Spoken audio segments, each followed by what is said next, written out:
नमस्कार दोस्तों, शिवपुराण में आपका बहुत बहुत स्वागत है। आज हम पढ़ने वाले हैं शिवपुराण की श्री रुद्र संहिता के चतुर्थ खंड के 7वें अध्याय भगवान शिव द्वारा कार्तिकेय को सौंपना। तो चलिए शुरू करते हैं। ब्रह्मा जी बोले, हे नारद, अपने पुत्र कार्तिकेय का अद्भुत पराक्रम देखकर भगवान शिव और देवी पार्वती बहुत प्रसन्न हुए। तब सब देवताओं सहित श्री हरि विष्णु और देवराज इंद्र और मैं भी बहुत हर्षित हुए और भगवान शिव से बोले, हे देवादिदेव भगवान, आप तो सर्वेश्वर है, सर्वज्ञाता है। संसार की सब घटनाएं आपकी इच्छा से ही घटती है। आप तो जानते ही है कि ब्रह्मा जी द्वारा असुरराज तारक को दिए गए वर के अनुसार शिवपुत्र ही उसका वध करने में सक्षम होगा। इसलिए ही कुमार कार्तिकेय का जन्म हुआ है। प्रभु, हम लोगों के कष्टों को दूर करके हमारे जीवन को सुखी करने के लिए आप अपने पुत्र कार्तिकेय को आज्ञा दीजिए कि वह तारकासुर का वध करे। यह कहकर सब देवता भगवान शिव की स्तुति करने लगे। तब भगवान शिव का हृदय हम सबकी प्रार्थना से द्रवित हो उठा। उन्होंने हमारी प्रार्थना को स्वीकार कर लिया और अपने पुत्र कुमार कार्तिकेय को देवताओं को सौंप दिया।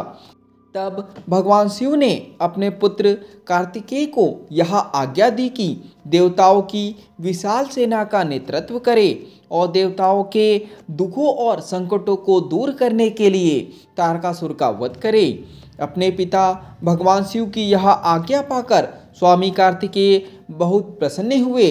तब उन्होंने हाथ जोड़कर अपनी माता पार्वती और पिता महादेव जी को प्रणाम किया और कहा कि हे माता, हे पिता, आप मुझे विजयी होने का आशीर्वाद प्रदान करें।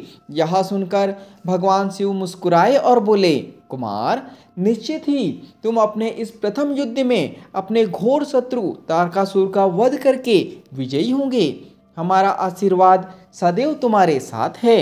इधर देवी पार्वती के हृदय में अपने प्रिय पुत्र के युद्ध में जाने की बात सुनकर ही पीड़ा होने लगी। वात्सल्य के कारण उनकी आंखों में आंसू आ गए थे। वे बहुत दुखी हुई और कहने लगी, हे नाथ, हे देवादिदेव, मेरा पुत्र कार्तिकेय अभी बहुत छोटा है और वह तारकासुर महाबली और शक्तिशाली है। उस दुष्ट ने अपनी दुष्टता से सभी देवताओं को भी परास्त कर दिया है। जब इतनी शक्तियों के स्वामी देवता उसका कुछ नहीं बिगाड़ सके तो मेरा यह नन्हा सा पुत्र भला कैसे उसको हरा सकता है। मेरा दिल मुझे कार्तिकेय को युद्ध में भेजने की आज्ञा नहीं देता है। मैं अपने पुत्र को अपने साथ रखना चाहती हूँ। यह वचन सुनकर सभी देवताओं सहित भगवान शिव भी चिंतित हो गए। तब महादेव जी देवी पार्वती को समझाते हुए बोले, हे देवी, हे शिवा, आप सामान्य स्त्रियों की तरह क्यों व्यवहार कर रही हैं? यह मेरा और आपका पुत्र होने के कारण महाशक्तिशाली और वीर योद्धा है। देवताओं ने इसे अपनी अभीष्ट शक्तियाँ प्रदान की है। कार्तिकेय की जीत निश्चित है।